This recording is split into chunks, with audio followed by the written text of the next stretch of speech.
Mengawali informasi yang pertama, pemirsa, Dewan Perwakilan Rakyat Daerah Kabupaten Tulung Agung menggelar rapat paripurna penyampaian perubahan Propemperda tahun 2021 dan penyerahan rekomendasi DPRD atas LKPJ Bupati Tulung Agung akhir tahun anggaran 2020.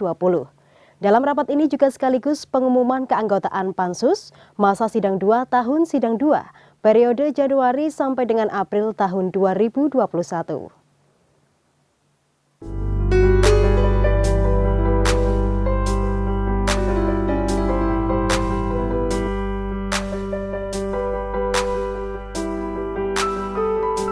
Dengan memanfaatkan sarana telekonferensi untuk kelancaran penyelenggaraan pemerintah di masa pandemi, pelaksanaan rapat paripurna ini dilaksanakan sesuai dengan Peraturan DPRD Nomor 1 Tahun 2019 tentang perubahan atas Peraturan DPRD Nomor 1 Tahun 2018 tentang Tata Tertib DPRD Kabupaten Tulung Agung, Pasal 112 Ayat 1 huruf B yang bersifat tidak menetapkan.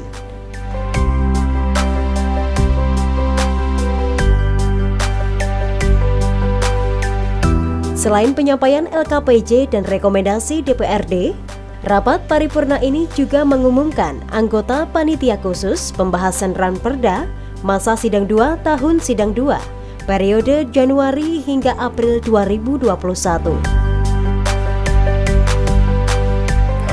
Sidang paripurna Dewan dalam rangka penyerahan rekomendasi LKPJ Bupati Tulung Agung tahun anggaran 2020, di mana sebelumnya ini LKPJ sudah kita sampaikan, dibahas antar komisi, baik komisi A, B, C, dan D, dan sudah ada kesepakatan, maka direkomendasikan, dan tadi rekomendasi sudah dibaca, dan selanjutnya akan kita tindak lanjuti terhadap rekomendasi tersebut, yang mana tentu saja untuk perbaikan-perbaikan dalam rangka pelaksanaan pemerintahan dan pembangunan.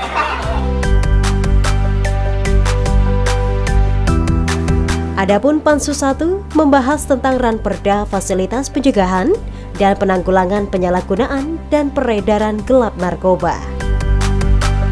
Sedangkan Pansus 2 membahas tentang penyelenggaraan jaminan sosial ketenagakerjaan bagi tenaga non-pegawai negeri sipil di lingkungan pemerintah Kabupaten Tulung Agung.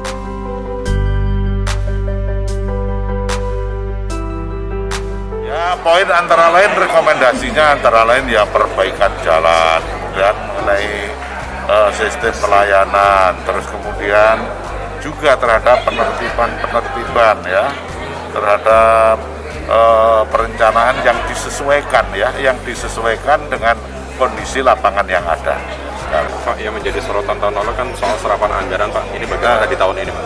Jadi tadi kan juga serapan anggaran untuk dipercepat kami perintahkan untuk dipercepat sesuai dengan hasil Rakornas yang dipimpin oleh Bapak Presiden tadi siang, di mana bahwa serapan masih terlalu rendah, segera untuk dilaksanakan serapan anggaran, biar terjadi regulasi, biar terjadi perputaran ekonomi yang ada di masyarakat.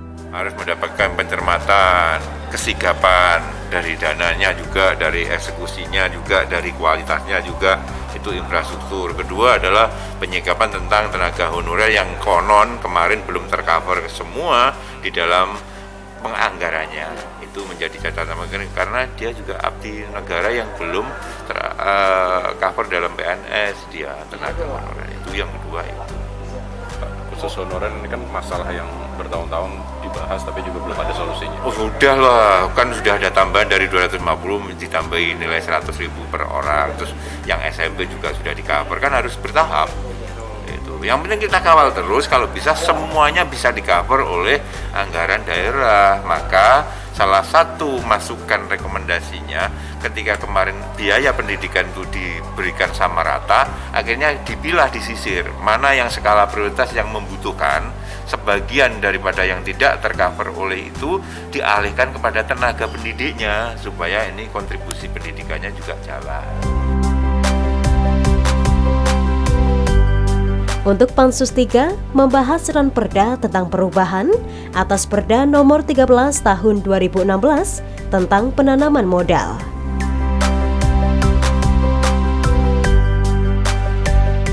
Kalau masalah turun naik itu menyesuaikan dengan situasi anggaran. Tapi kalau DPR yang menekankan adalah kualitas. Jadi jangan ada pandemi terus kualitasnya turun.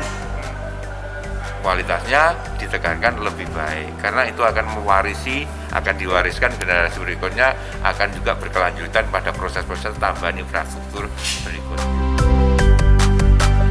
Sementara itu, Pansus 4 membahas Ranperda tentang pengendalian menara telekomunikasi dan serat optik, Ranperda tentang perubahan kedua atas Perda nomor 6 tahun 2019 tentang rencana pembangunan jangka menengah daerah tahun 2018 sampai dengan 2023, serta Ranperda tentang perubahan kedua atas Perda nomor 7 tahun 2014 tentang izin penebangan pohon atau pemindahan taman. Dari Tulungagung, Agus Bondan melaporkan. Pemirsa, Kembang Lambe akan segera kembali hadir dengan rangkaian informasi menarik lainnya. Tetaplah bersama kami.